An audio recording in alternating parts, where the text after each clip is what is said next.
World News of the Week, 16th of September to 22nd of September. A compact week in review. Hezbollah-linked explosions across Lebanon and Syria. Several dead, thousands injured amid rising tensions with Israel. A series of catastrophic explosions across Lebanon and Syria has left the region in turmoil, with Hezbollah and Iran's Islamic Revolutionary Guard Corps bearing the brunt of the devastation. The initial blasts in Lebanon, which targeted Hezbollah institutions and members, killed 9 civilians and injured more than 2,750 people. The casualties included 11 Hezbollah fighters, and among the dead was a young girl in the eastern village of Sahran. Iran's ambassador to Lebanon, Mojtaba Amani, was also injured in the attacks.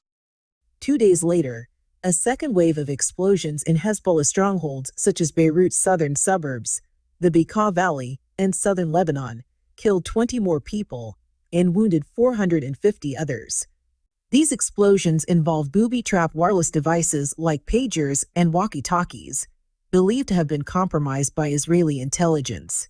In Syria, a related series of explosions in Deir ez-Zor killed 19 IRGC members when their pagers detonated. According to Saudi news source Al-Hadath, an additional 150 IRGC fighters were wounded in the explosions. These attacks followed similar incidents targeting Hezbollah in Lebanon, where thousands of Hezbollah fighters experienced explosive detonations of their own pager devices. Both Hezbollah and Iranian media have accused Israel of being behind these acts, with foreign reports attributing the attacks to the Mossad and Israeli Defense Forces. The wave of violence has intensified concerns of a broader conflict as Hezbollah continues its cross-border attacks on Israel, supporting Hamas in the ongoing Gaza fighting. Lebanese authorities, scrambling to respond, have deployed over 80 ambulances and mobilized hospitals, while schools have been closed across the country. Meanwhile, U.S. diplomats are working to de-escalate tensions, as the UN warns of the growing risk of regional destabilization. With Lebanon already struggling under the weight of political and economic instability, these incidents mark a significant escalation that could have profound consequences for both Lebanon and Syria and the broader Middle East. Meta bans Russian state media for alleged foreign interference. Meta, the parent company of Facebook, Instagram, and WhatsApp, has banned Russian state media outlets such as RT and Rossiya Zagodnya from its platforms globally. The decision follows allegations that these media organizations engaged in deceptive tactics to covertly influence users while evading detection. The ban is a significant escalation in Meta's efforts against Russian state-controlled media, having previously limited their ability to run ads and reduced the visibility of their content. This move comes in the wake of U.S. accusations against 2 RT employees who were charged with money laundering in a scheme to influence the 2024 U.S. election. U.S. Secretary of State Antony Blinken also compared Russian state media activities to covert intelligence operations, calling for them to be treated similarly. RT has dismissed these accusations, claiming the U.S. is attempting to undermine its journalistic operations.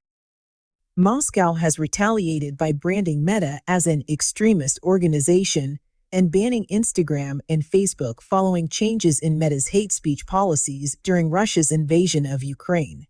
While WhatsApp remains in use, Russia has limited options to respond to the recent ban. This ongoing conflict reflects broader tensions between Russia and Western technology platforms, with both sides continuing to impose restrictions on media and communication channels.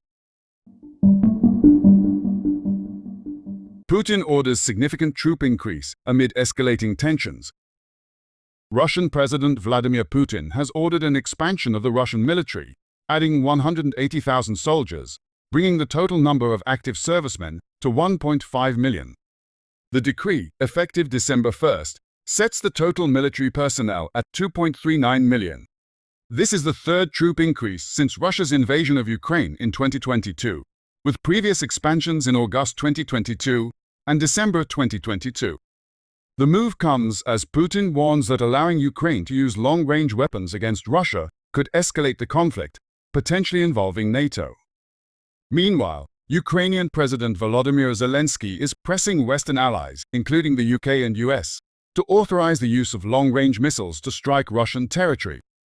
The latest military build-up highlights the intensifying confrontation, with both sides urging their respective allies to escalate their support.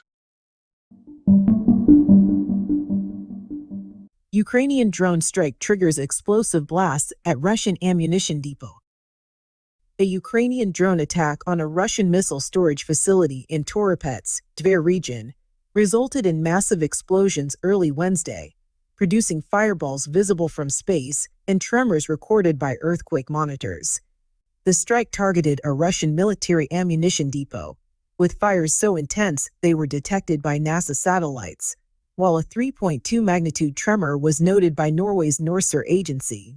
The facility, reportedly housing Iskander, Tochka, and KB missiles, was obliterated in the attack, confirmed by a source within Ukraine's security service.